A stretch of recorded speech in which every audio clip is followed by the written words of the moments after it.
Test, test, test. Can you hear me just fine? Test, test, test.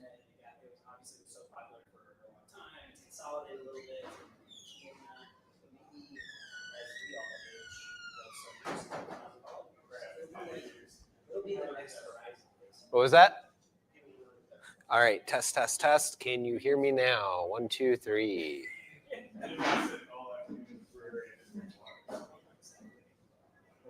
All right. And then I guess go ahead and post the link in the main Discord if you haven't yet, because I know that a few guys were planning on watching tonight. All right. Well, thanks everyone for coming to another Southfield MISEC Tech Talk tonight. I will be your presenter, and I will be talking about walking through the front door, why it's so easy for hackers and burglars to just get right into your workplace. So, talk a little bit about what I'm going to be discussing today. First, I'm going to go over who I am, why I have any stake in this, why you should even consider listening to me. Then we're going to go over like just a very basic rundown of what is physical penetration testing, just to make sure that everyone's more or less on the same page. After that, I'm going to talk about some of the physical vectors, the ways that I have seen personally and know people who have used these methods to physically get into buildings as part of penetration tests. Then I'm going to go over a little bit of social vectors that can be used, and then I'm going to kind of wrap it all up with what overall makes a difference, like what's the central theme of the types of things that are found. Who am I? Well, I'm an offensive cybersecurity engineer at White Knight Labs. My name is Kurt Wieber. I have been working with them on physical penetration tests for about a year now. Got a few under my belt at this point, and have seen my fair share of very poorly set up security practices. Before this job, I spent 10 years working in IT and as a system administrator, doing everything that entails from working directly with end users and taking those calls up through dealing with 24/7 systems and fixing other people's code because they set it up wrong. Along with that, I help run the MISEC Southfield chapter.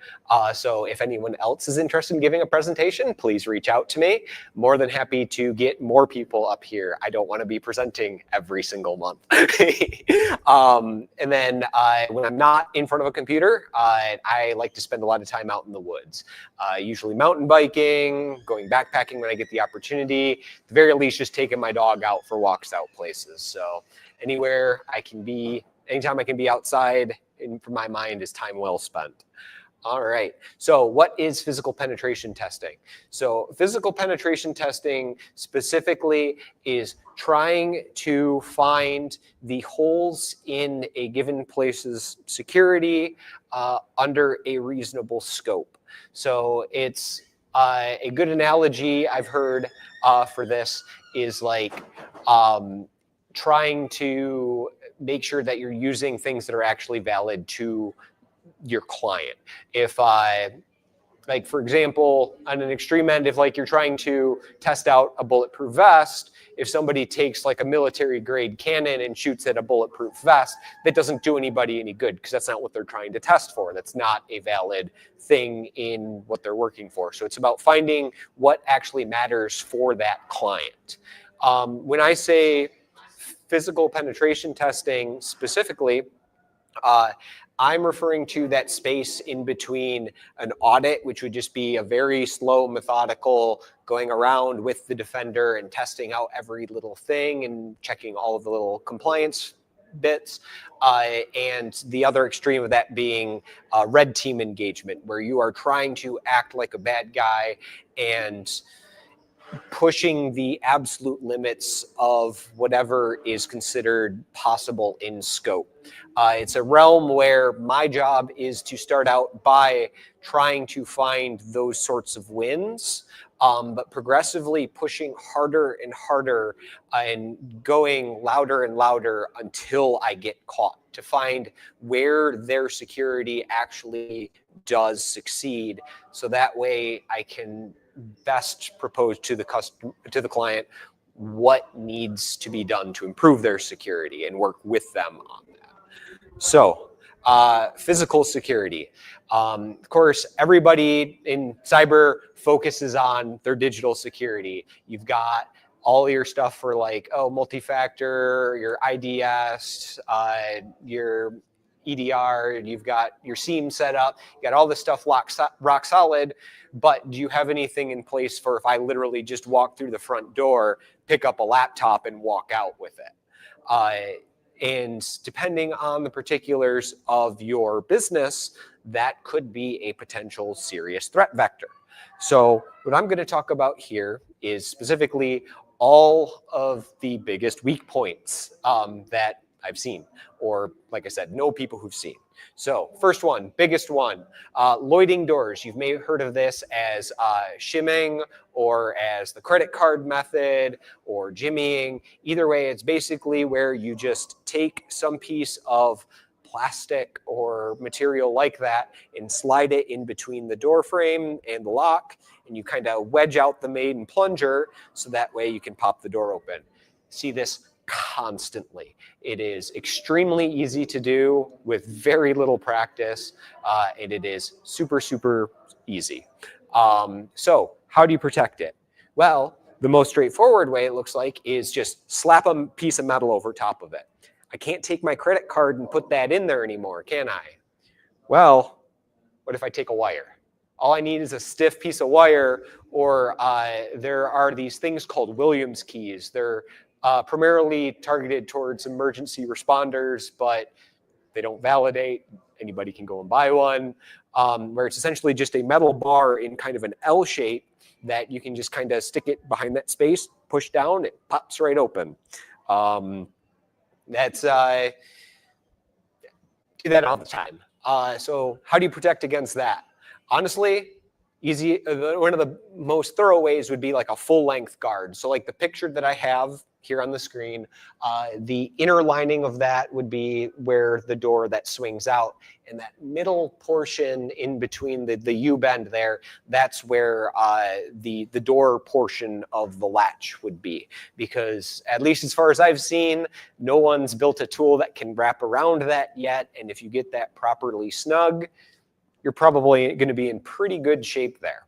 The other way is through the dead latch. Now, I'm sure everybody has seen a dead latch, but I'm not sure if everybody understands exactly how they work. It's that second little latch on there. So essentially how a dead latch is supposed to work is when you have your door closed, the main latch will sit inside of the hole where the dead latch will be pushed up into the lock by the strike plate, that metal plate on the other side. When done correctly, if that dead latch is pushed in, you can't forcibly push in the main latch. If you use a key and turn it, that pulls the plunger, the main latch in, but it doesn't push it. So it stops it. The problem with that is that a lot of people either leave in an old strike plate or they just install it incorrectly, and it allows the dead latch to fall in. Now, once if it falls in the hole, it's not properly latched, and you can treat it just like any other door as far as latching goes. All right, so next biggest thing that I see frequently is great big gaps underneath doors.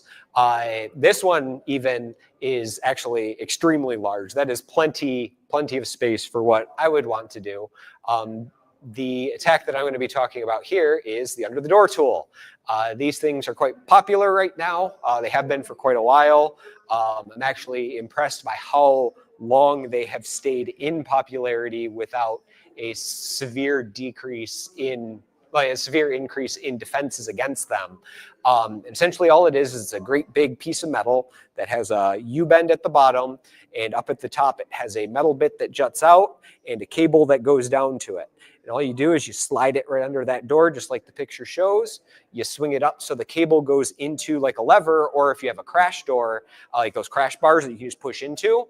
The levers and the crash bars, those have internal doors have a limit of 5 pounds of force. So for accessibility reasons, for egress, for emergencies, and external doors is not a whole lot larger. I don't have that number right off the top of my head though. So you really don't need a lot of pressure, and between that little bit of metal cable, you can just kind of pull it down for the lever doors to kind of force that overhang to push down, or if you just kind of slam it up against that door and pull hard, you can usually get a crash bar to pull.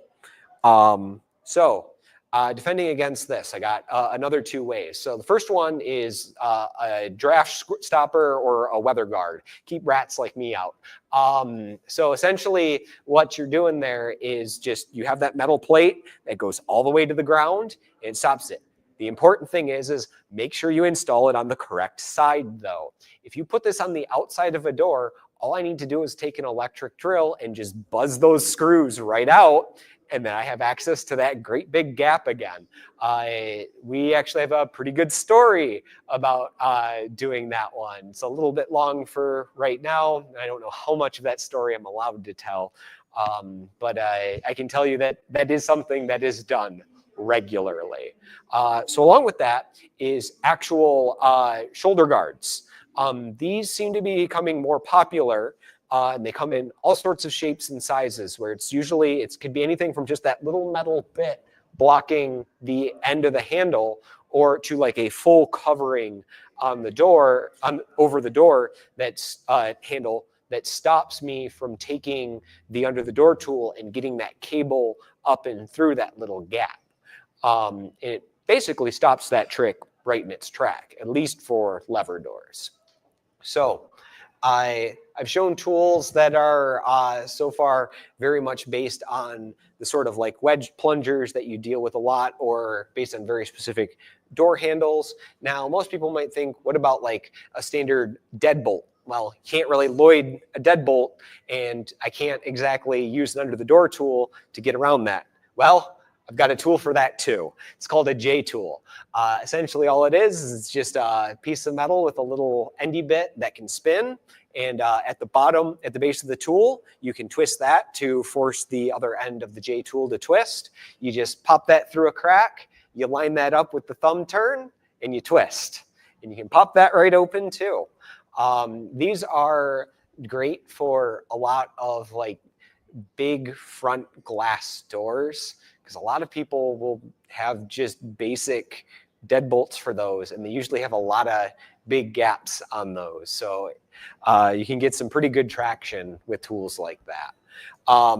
Next one, this is a rather silly one. You don't see it very often, but it does happen.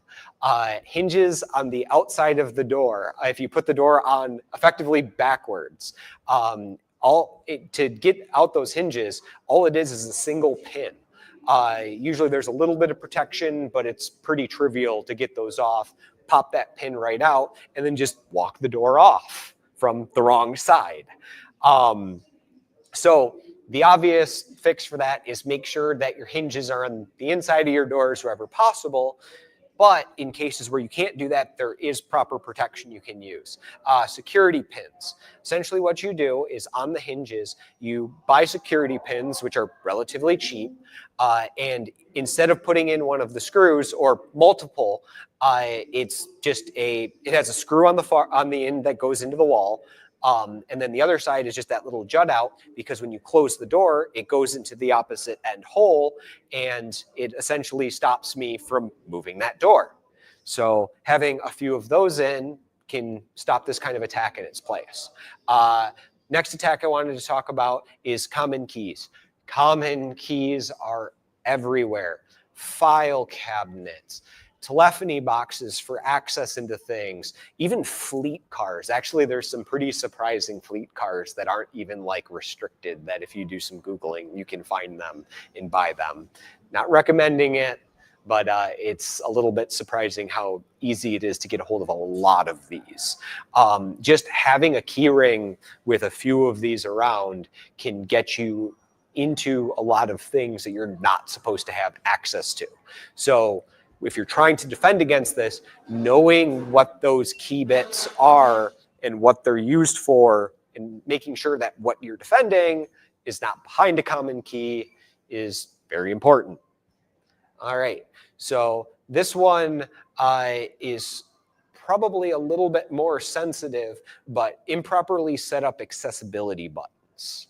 So an accessibility button, obviously there for very important reasons, but a lot of the times they override security setups. So when it's on the inside, that's usually not too big of a deal.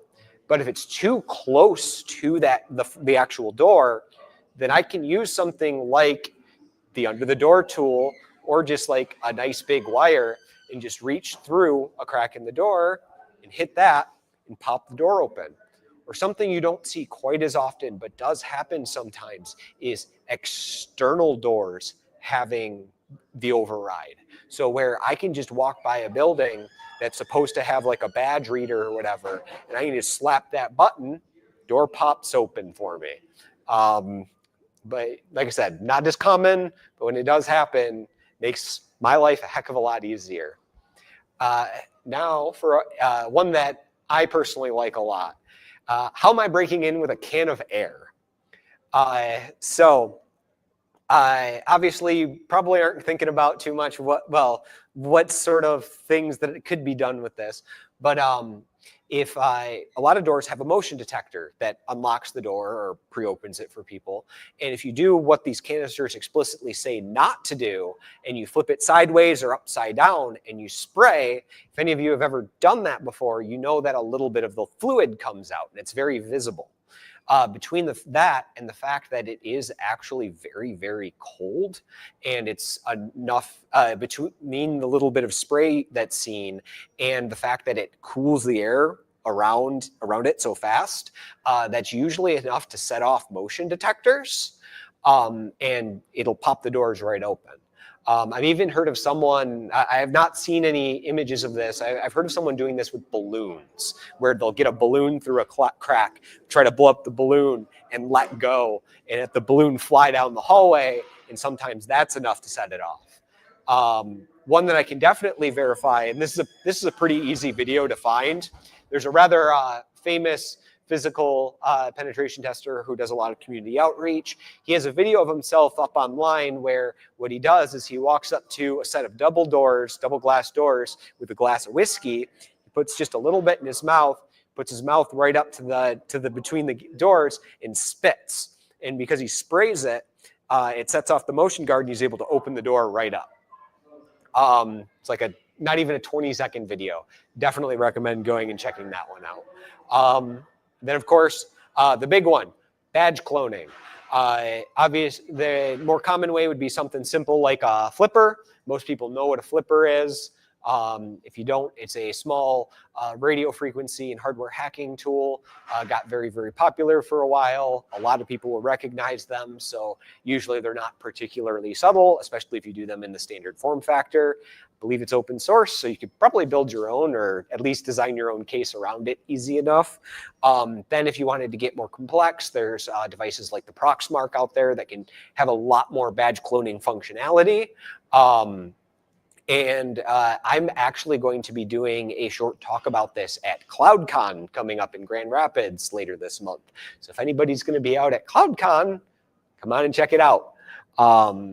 So with that, talking about social vectors. So obviously, when you're doing business, you have to have some level of trust. You can't just be ultra paranoid and not trust anyone you talk to ever, because everything's going to come to a screeching halt. No one's going to want to do business with you. Can't get anything done. The other side of that coin, though, is that you don't just want to let scammers in. You don't just want to let people try to get you and steal all your money. So finding that balance is very, very important, especially when it comes to the physical security of your local places. So first thing I'm doing is I'm focused on looking the part.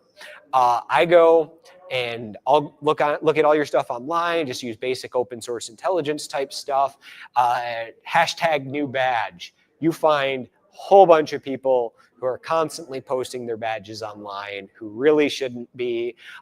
Heck, there have been times where I found it in like actual promotional footage and pictures for a company in good enough quality that I can copy that badge. Something I didn't mention as much in the previous badge slide, but you don't even just have to go for the digital side of it. Even just having a badge that looks solid is usually enough to get you into a place. For example, my last engagement, it wasn't so good for the blue team, which was particularly funny for me because they were giving us a heck of a time on the scoping call. The defenders, they were like, "Oh, you guys aren't getting in anywhere." When we do, well, how we usually try to do it is we'll do a physical, like, night break-in attempt. So far, nothing's involved where breaking is actually in scope, so I find it to be a funny term, break-in. But then after that, we would do an actual social, where we're trying to use everything we got between OSINT and the night engagement to get back in during the day. So night engagement, we loitered an outside door, we got right in. We were scoping around this place, and actually the only thing that really slowed us down was that we thought we heard people talking, and it turned out that it was actually just a television that they had in the main front area that was just on loop 24/7 playing the same promotional materials over and over and over again. It took us a while to realize that was going on, but once we got that, I mean, it was pretty much just free reign. We just took a whole bunch of badges, we took keys, and so when we went back to our hotel that night, we tried some of the badges there that night to see if any of them would let us get in. None of them worked. Now, sometimes places will have them time gated, so it might make sense that at 3 o'clock in the morning, nobody's badging in. So we decided to clone them properly, but we did have a badge printer and we made them look legit. So when we went, lo and behold, I go up to the front door, I try to scan in, doesn't work. So I ended up just hanging out there for probably like 2 minutes. And I heard somebody walk by, knock on the door a couple times. Guy opens the door. I say, "Hey, thanks," and immediately take off in a direction that that it looked like he wasn't going in. Didn't follow me. He didn't say a single word to me. And I just had free reign of the building. So just knowing how the people there dress and how the equipment they have work, like what it all looks like, just makes it super, super easy. So all of that, how to defend against it, is training and making people care, which is obviously much easier said than done. The training, keeping people up to date on that is very important. That stuff has a relatively short mental shelf life. People forget about that. A yearly minimum is good. But getting people to care is probably the more solid part, but the much harder part. For example, the place that I was at this previous job with, nobody cared. I had my great big winter coat on because it was cold outside, but I had nowhere to put it inside. I was just wandering around this building. I even went out, it was a manufacturing place, and I even went out on the plant floor. After going around once with my coat and my bag and safety gear on, I went around again twice without any safety gear just to see if anybody would call me out for acting weird. I got a couple looks, but nobody came up and talked to me. I do have a win for this place, but I'm going to talk about it a little bit in the next slide. So, trusted outsiders. When it's going to be too difficult to come in as somebody who works there because it's a small place or just various factors, sometimes it's easier to come in as a trusted outsider. So this might be your utilities, your ISP, somebody like that. It's usually not too hard to find polos on eBay, or even if you just go in looking like a blue collar worker and say, "Oh yeah, I'm here to fix your internet. It's slow for you, right?" 99% of people are going to say yes. So you just tell them that, "Oh yeah, I'm going to make it so much faster. I'm going to go there, put in all these new access points, but I need you to let me into all these places." A lot of the time you're getting to a lot of places. So you want to be helpful. When helpful doesn't work as much, or if it's not enough, speaking with authority helps a lot.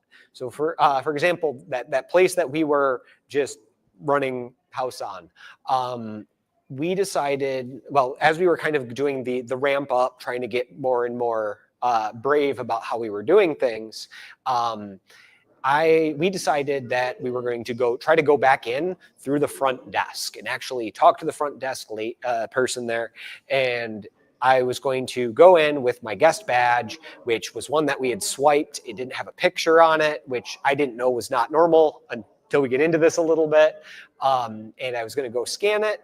And when it didn't work, I was going to go try talking to her. So I went, I scanned the badge, I go and talk to her, and I say, hey, I came from the other building down the street because they had multiple places in the area. And I'm here for fire door safety. The IT team wants to put in some new alarm systems, and they need to validate that they can do the modifications to the door, blah, blah, blah, blah, blah. And she was like, well, can I see your badge? And so I show it to her, and she's like, this doesn't have your picture on it. And so I was like, oh, well, the people at the other desk gave it to me. She starts asking me questions about it. And so I start putting just a little bit of pressure. You don't want to be overly aggressive with these kinds of things, but if you put a little bit of money and time behind it, then that tends to short circuit people's logic in how they're trying to do their defenses. So all you have to do is say things like, oh, well, I'm not going to be able to come back out here for another month, and I know they want to do this soon. They're going to have to pay for me coming out now, and they're going to pay for me coming out again. And I was keeping this person on the back foot, but they were doing a really good job of still saying, no, I do need to validate you. And she was talking to someone over there saying that, oh, we don't have you on the schedule. And eventually, because I was just curious to see if she would validate me, I tried name dropping one of our contacts. It was somebody who was high up in IT. It was kind of a push to see if, like, oh, if I name drop this person, is that the name that's scary enough to get me let in? Or is it the kind of name where she'll double check and reach out to them? Well, she didn't let me in, but as far as I could tell, she didn't reach out to that person. So we kind of got to a point where I started thinking that she was calling security.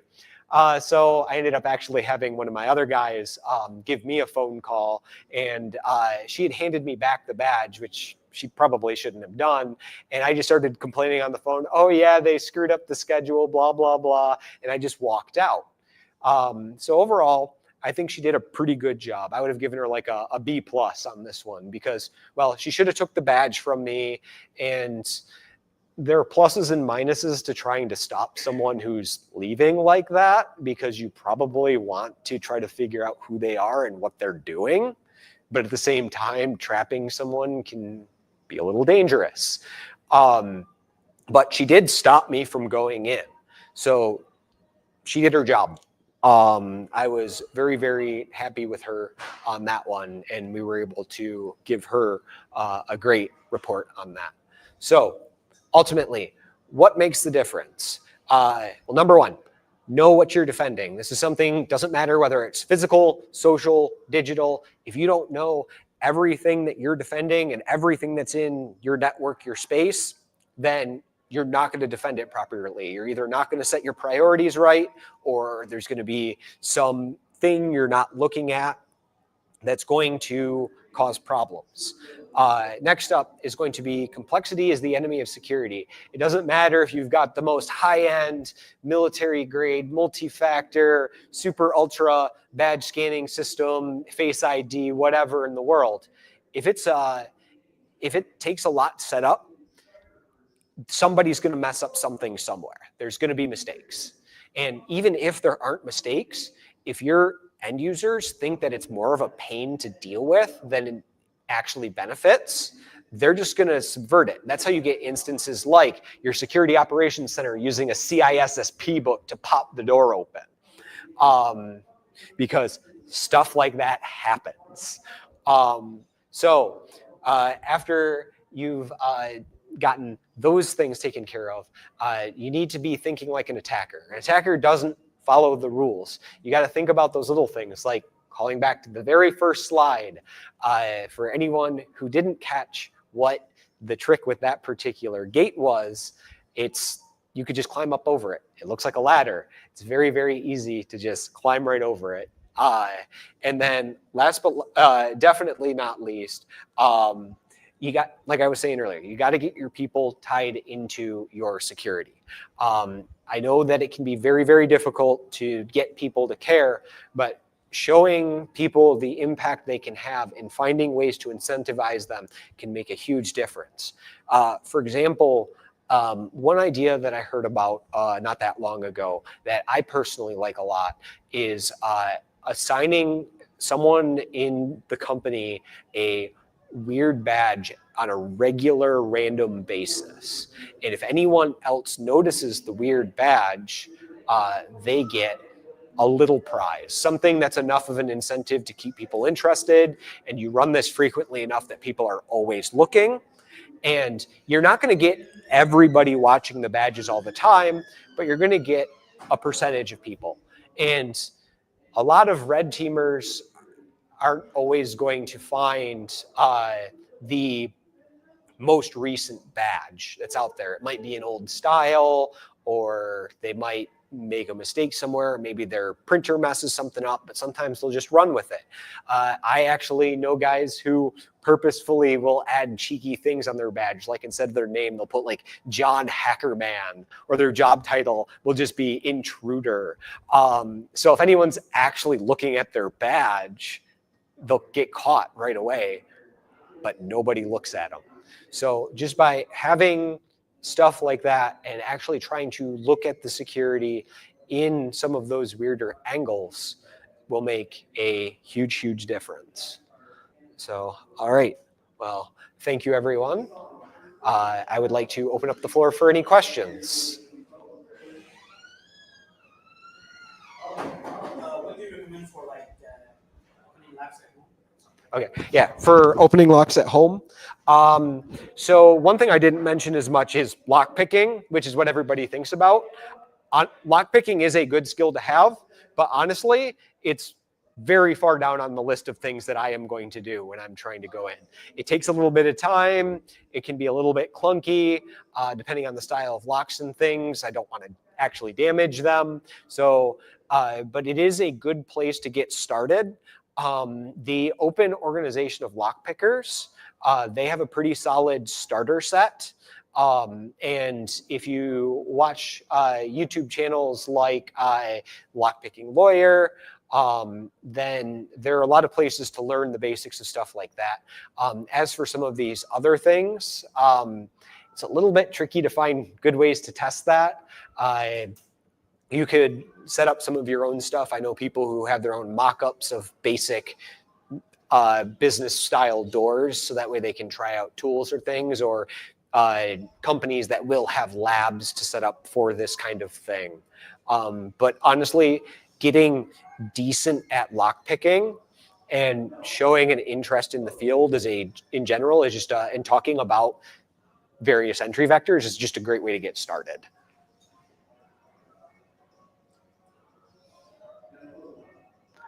All right, anything on the YouTube? All right.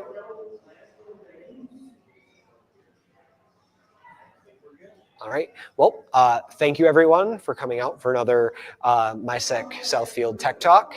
Hope you enjoyed the presentation tonight. Another thank you to Brown Iron Brewhouse for hosting us.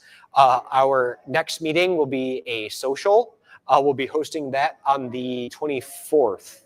I believe it's the fourth Thursday of the month. And we will be hosting that one at Hopcat in Royal Oak.